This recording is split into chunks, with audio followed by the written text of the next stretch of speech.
Mi padre me echó de la casa, tu hermana y su esposo ocuparán tu habitación, tú no ayudas nada, lárgate. Mi hermana rió, que sea hoy mismo, mientras lanzaba mis cosas a la calle, así que me mudé, pero una semana después mis padres llamaron desesperados. Me llamo Tomás, tengo 25 años, y hasta hace poco vivía en la casa de mis padres en un barrio tranquilo de la ciudad. No era la vida perfecta, pero funcionaba.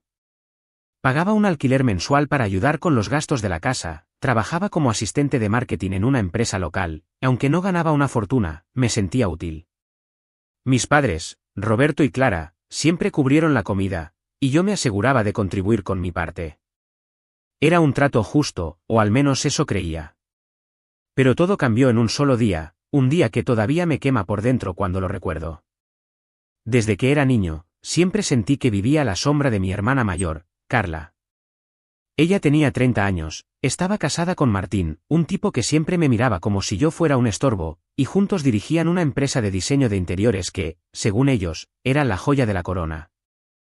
Mis padres hablaban de Carla como si fuera una especie de diosa, exitosa, elegante, intachable. Cada vez que mencionaban su empresa, sus ojos se iluminaban de orgullo. Carla sí que sabe hacer las cosas bien, solía decir mi padre, mirándome de reojo, como si yo fuera un fracaso con patas. No es que me sintiera menos que ella, pero sus palabras dolían.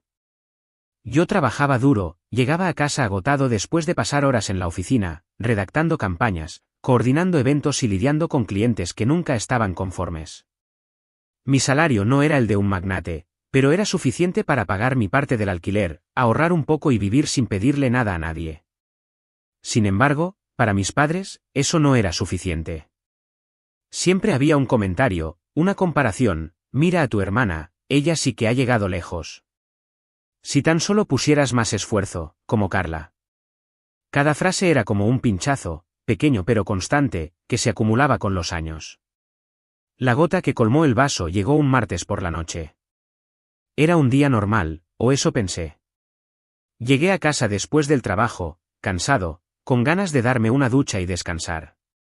Apenas crucé la puerta, vi a mi papá sentado en el sillón de la sala, con esa cara seria que ponía cuando estaba a punto de soltar algo importante. Mi mamá estaba en la cocina, pero no me miró cuando entré. Eso ya me dio mala espina. En la mesa del comedor, Carla y Martín estaban sentados, con sonrisas que no me gustaron nada. Había algo en el aire, una tensión que no podía ignorar. Tomás, siéntate, dijo mi papá, con un tono que no admitía discusión. Me quité la mochila y me senté, tratando de no mostrar lo nervioso que me sentía. Carla me miró de reojo, con esa sonrisita suya que siempre me hacía sentir pequeño. Martín, como siempre, no dijo nada, pero tamborileaba los dedos en la mesa, como si estuviera esperando algo divertido. ¿Qué pasa?, pregunté, tratando de sonar casual. Mi papá cruzó los brazos y fue directo al grano. Tu hermana y Martín van a quedarse en la casa por una semana. Su departamento está en remodelación, y necesitan un lugar donde quedarse. Tu habitación es la más grande, así que la ocuparán ellos. Me quedé en blanco por un segundo. ¿Mi habitación? ¿La que yo pagaba con mi alquiler? ¿La que tenía mis cosas, mi espacio, mi vida? Antes de que pudiera decir algo, Carla intervino, con esa voz melosa que usaba cuando quería salirse con la suya. No te preocupes, Tomás, es solo una semana. Además, Martín y yo vamos a pagar 2 meses de alquiler para ayudar a mamá y papá. Es lo menos que podemos hacer, ¿verdad? Miré a mis padres, esperando que dijeran algo, que defendieran mi lugar en la casa. Pero mi papá asintió, como si la oferta de Carla fuera la mejor idea del mundo, y mi mamá siguió mirando el suelo, como si no quisiera ser parte de la conversación. ¿Y yo dónde voy a dormir?, pregunté, tratando de mantener la calma. Mi papá frunció el ceño, como si mi pregunta fuera una molestia. En el sofá, supongo. O en la habitación de invitados, aunque está llena de trastos. Ya te las arreglarás, Tomás. No seas egoísta. ¿Egoísta?, repetí, sintiendo que la sangre me empezaba a hervir. Yo pago alquiler todos los meses, papá. ¿Cómo que me las arregle? Es mi habitación. Entonces Carla soltó una risita, de esas que te dan ganas de romper algo. Ay, Tomás, no seas dramático. Es solo una semana. Además, No es como si estuvieras haciendo algo importante con tu vida. Nosotros necesitamos el espacio más que tú. Martín, que hasta ese momento no había abierto la boca, soltó una carcajada corta, como si estuviera de acuerdo con cada palabra de Carla. Mi papá lo miró y asintió, como si todo tuviera sentido. Y entonces, como si alguien hubiera apretado un botón, mi mundo se derrumbó. ¿Sabes qué, Tomás?, dijo mi papá, levantándose del sillón con una mirada que nunca olvidaré. Tú no ayudas nada. Siempre estás aquí, ocupando espacio, mientras tu hermana y su esposo están haciendo cosas grandes. Si tanto te molesta, lárgate. No te necesitamos. El silencio que siguió fue como un golpe en el pecho. Miré a mi mamá, esperando que dijera algo, que me defendiera, que recordara que yo era su hijo también. Pero ella solo bajó la mirada y murmuró algo sobre lavar los platos. Carla, en cambio, no perdió el tiempo. Se levantó de la mesa, fue directo a mi habitación y empezó a sacar mis cosas, mi ropa, mis libros, mi laptop. Todo lo que era mío empezó a volar hacia la puerta principal, como si fuera basura, que sea hoy mismo. Dijo Carla, riendo, mientras lanzaba mis camisetas a la calle. Martín se unió a ella, agarrando mis cosas y tirándolas sin cuidado. Mis padres no hicieron nada para detenerlos. No sé cómo no exploté en ese momento. Sentía una mezcla de rabia, humillación y tristeza que me quemaba por dentro. Quería gritar, quería enfrentarlos, pero algo en mí me dijo que no valía la pena. En lugar de eso, saqué mi celular y empecé a grabar. Grabé a Carla riendo mientras tiraba mis cosas a la calle, a Martín ayudándola con esa cara de superioridad, a mi papá mirando todo desde la puerta con los brazos cruzados. Grabé cada segundo de esa traición. Cuando terminaron, mi vida estaba en la acera, mi ropa en una pila desordenada, mis libros esparcidos, mi laptop en una bolsa de plástico como si fuera un desecho. Carla se limpió las manos, como si acabara de hacer una limpieza profunda, y me miró con desprecio. Listo, Tomás. Ahora sí, vete, dijo, y cerró la puerta en mi cara. Me quedé ahí, parado en la calle, mirando mis cosas bajo la luz tenue de un farol. No lloré, aunque ganas no me faltaban. En lugar de eso, llamé a mi mejor amigo, Lucas, que no dudó ni un segundo en venir a ayudarme. Mientras recogíamos mis pertenencias y las metíamos en su auto, no podía dejar de pensar en lo que acababa de pasar. Mis propios padres me habían echado de la casa por mi hermana, la misma que siempre me miró por encima del hombro. Y lo peor de todo, no solo me habían echado, sino que me habían humillado. Lucas me llevó a su apartamento esa noche. Me ofreció su sofá y una cerveza, y aunque hablamos un poco, no quise contarle todo. No porque no confiara en él, sino porque todavía no podía procesarlo. Me sentía como si me hubieran arrancado una parte de mí, como si mi familia me hubiera dado la espalda sin pensarlo dos veces. Esa noche, mientras intentaba dormir en el sofá de Lucas, tomé una decisión. No iba a volver a esa casa, no importa cuánto me rogaran. Había soportado años de desprecio, de comparaciones, de sentirme menos. Pero esto era demasiado. No solo me habían echado, me habían tratado como si no valiera nada. Y aunque dolía, también me dio algo que no esperaba, una chispa de determinación.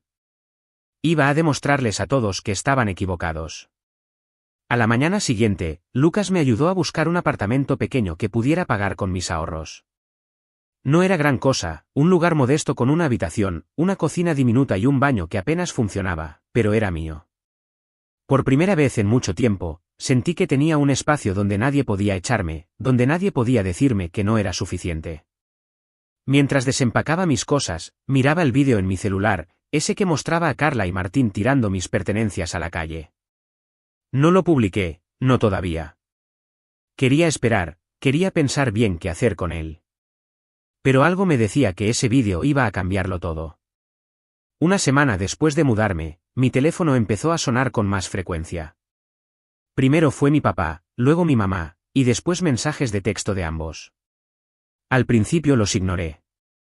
No quería escuchar sus excusas, sus súplicas, sus razones. Pero la curiosidad pudo conmigo, y una noche, después de un día largo en la oficina, contesté una llamada de mi papá. Tomás, por favor, escúchame, dijo, con una voz que sonaba cansada, casi rota. Necesitamos que vuelvas. Tu habitación está libre, Carla y Martín se fueron. Las cosas no están bien aquí, hijo. No podemos con el alquiler sin tu ayuda. Me quedé en silencio, apretando el teléfono con tanta fuerza que pensé que lo iba a romper. ¿En serio creían que iba a volver después de todo lo que habían hecho? ¿Después de echarme como si fuera un estorbo? ¿Después de elegir a Carla, que ni siquiera cumplió su promesa de pagar el alquiler, mi ayuda? Respondí, tratando de mantener la voz firme. ¿Ahora necesitan mi ayuda? ¿Dónde estaba esa necesidad cuando me echaste de mi propia habitación? Cuando dejaste que Carla tirara mis cosas a la calle, hijo, fue un error, dijo mi papá, casi suplicando. No sabíamos que Carla no iba a cumplir. Ella y Martín se fueron después de una semana, no pagaron nada. Estamos en problemas, Tomás. Por favor, vuelve. Sentí una punzada de satisfacción al escuchar la desesperación en su voz, pero también una rabia que no podía controlar. Durante años, habían puesto a Carla en un pedestal, ignorando todo lo que yo hacía por ellos. Pagaba el alquiler religiosamente, nunca les pedí un centavo, y aún así, para ellos, yo era el que no ayudaba nada. Y ahora, cuando su hija perfecta los había dejado en la estacada, venían a mí como si nada hubiera pasado. No vuelvo, papá, dije, con una calma que me sorprendió a mí mismo. Siempre me trataron como si no valiera nada. Prefirieron a Carla, aunque ella los engañó. No soy el plan B que usas cuando las cosas se complican. Busquen otra solución. Colgué antes de que pudiera responder. Mi corazón latía con fuerza, pero no era solo rabia. Por primera vez, sentí que había puesto un límite, que había dicho basta. No iba a dejar que me manipularan con su culpa o sus problemas. Ellos habían elegido, y ahora tenían que vivir con las consecuencias. Los días siguientes fueron una mezcla de alivio y ansiedad. Por un lado, me sentía libre, como si me hubiera quitado un peso de encima. Por otro, no podía dejar de pensar en mi familia. A pesar de todo, eran mis padres, y una parte de mí todavía los quería. Pero cada vez que esa parte intentaba convencerme de volver, recordaba la risa de Carla, la indiferencia de mi mamá, el desprecio de mi papá. Y eso era suficiente para mantener mi decisión firme. En el trabajo, las cosas empezaron a mejorar. Diego, mi jefe, me llamó a su oficina un viernes por la mañana. Pensé que iba a pedirme que corrigiera algo o que me iba a dar más trabajo, pero en lugar de eso, me sorprendió. Me ascendió y me subió el sueldo, no podía estar más feliz, mi vida estaba mejorando. Era la primera vez en mucho tiempo que alguien veía mi esfuerzo, que alguien creía en mí. Acepté de inmediato, aunque por dentro sentía una mezcla de emoción y miedo. No quería fallar, no ahora que estaba empezando a construir algo propio. Pero aún tenía una espinita dentro de mí. Mi hermana y su esposo se habían salido con las suyas, echándome de mi habitación, burlándose y humillándome, y todo les había salido bien, así que no iba a permitir eso. Unos días después, tomé una decisión. Había pasado casi un mes desde que me echaron, y aunque todavía estaba dolido, también estaba cansado de cargar con ese peso. Abrí mi celular, busqué el vídeo en donde ellos estaban tirando mis cosas a la calle y lo subí a las redes sociales. No escribí mucho, solo un título sencillo: esto es lo que mi familia hizo cuando me echaron de casa. No mencioné nombres, no di detalles específicos, pero el vídeo hablaba por sí solo. La risa de Carla, la indiferencia de Martín, la complicidad de mi papá. Todo estaba ahí. No esperaba que pasara nada. Pensé que tal vez algunos amigos lo verían, que Lucas le daría un like y que eso sería todo. Pero al día siguiente, cuando revisé mi teléfono, tenía cientos de notificaciones. El vídeo se había compartido decenas de veces, y los comentarios no paraban de llegar. ¡Qué horrible tu hermana! ¿Quién hace eso? Tu familia no te merece. ¡Qué injusticia! Algunos incluso reconocieron a Carla y Martín, porque su empresa de diseño de interiores era bastante conocida en la ciudad. Los comentarios empezaron a volverse más específicos. ¿Esa es Carla de Diseño Elite? No puedo creer que sea tan cruel, nunca contrataría a alguien que trata así a su propia familia. No supe cómo reaccionar. Por un lado, sentía una satisfacción que no podía negar. Después de años de ser menospreciado, de ser el segundo plato, el mundo estaba viendo quién era realmente Carla.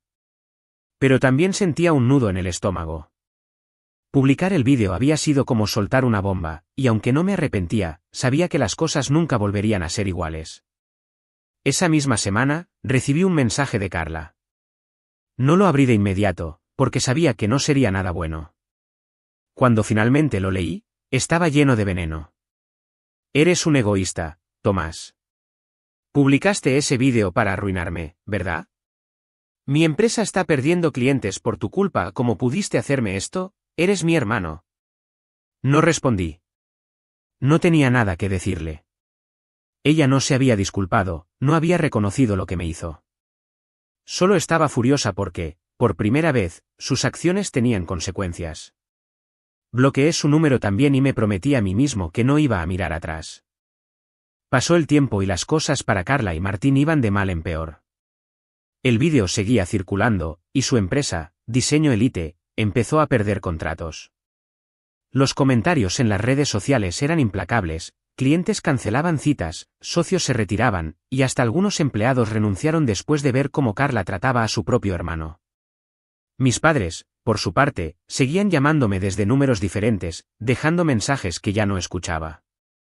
Sabía que estaban en problemas, que no podían pagar el alquiler sin mi ayuda, pero no sentía culpa. Ellos habían elegido, y ahora yo también. Me mudé a un apartamento un poco más grande un mes después, con el aumento de sueldo que venía con mi nuevo puesto. No era lujoso, pero era cómodo, con una ventana que daba a la calle y espacio suficiente para empezar a construir una vida que fuera realmente mía.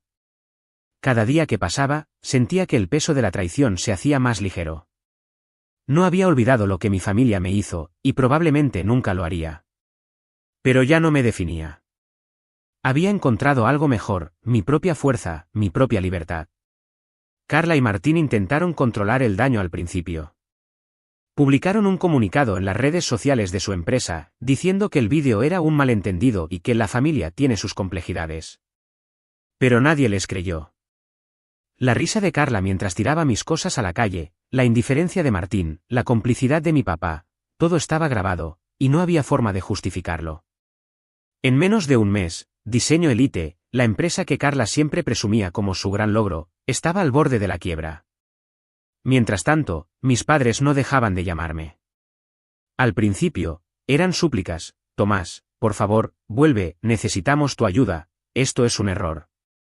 Pero cuando el vídeo se volvió viral, sus mensajes cambiaron. Empezaron a culparme. ¿Cómo pudiste hacernos esto? Estás destruyendo a tu hermana, eres un egoísta. Cada mensaje era como un intento desesperado de hacerme sentir culpable, pero ya no funcionaba. Había pasado años sintiéndome menos por ellos, y ahora, por fin, veía las cosas con claridad. Ellos habían elegido a Carla, habían permitido que me humillaran, y ahora querían que cargara con su culpa. No iba a pasar. Mientras Carla y Martín lidiaban con el colapso de su empresa, mis padres enfrentaban sus propios problemas. Sin mi alquiler y sin el dinero que Carla les había prometido, no podían mantener la casa. Mi papá empezó a trabajar horas extras en su taller mecánico, y mi mamá buscó un empleo a medio tiempo como cajera en un supermercado. Pero no era suficiente. Me enteré que tuvieron que irse de la casa, a una habitación que pudieran pagar con sus sueldos bajos. Una noche, mientras estaba en mi balcón con una taza de café, mirando las luces de la ciudad, pensé en todo lo que había pasado. La humillación de esa noche en la calle, la rabia que sentí al ver a Carla reír, la indiferencia de mis padres. Todo eso me había llevado a este momento: un apartamento que era mío, un trabajo que me apasionaba, amigos que valoraban quién era. Había perdido a mi familia, sí, pero también había ganado algo mucho más valioso: mi libertad. Decidí cortar todo contacto con ellos. No quería más llamadas, más mensajes, más intentos de arrastrarme de vuelta a su caos. Cambié mi número, borré sus correos, y dejé de seguir cualquier cuenta que pudiera conectarme con ellos. No era odio, era supervivencia. Había pasado demasiado tiempo tratando de encajar en un lugar donde nunca me quisieron, y ahora, por fin, estaba libre. Mi familia había intentado romperme, pero no lo lograron. En cambio, me dieron el empujón que necesitaba para encontrarme a mí mismo. Y ahora, mientras miraba la ciudad extenderse frente a mí, supe que nunca miraría atrás. Y mientras ellos se hunden en su miseria, puedo decir con toda seguridad que soy libre, Y no dejaré que nadie, nunca más, me vuelva a menospreciar. Suscríbete para más historias diarias.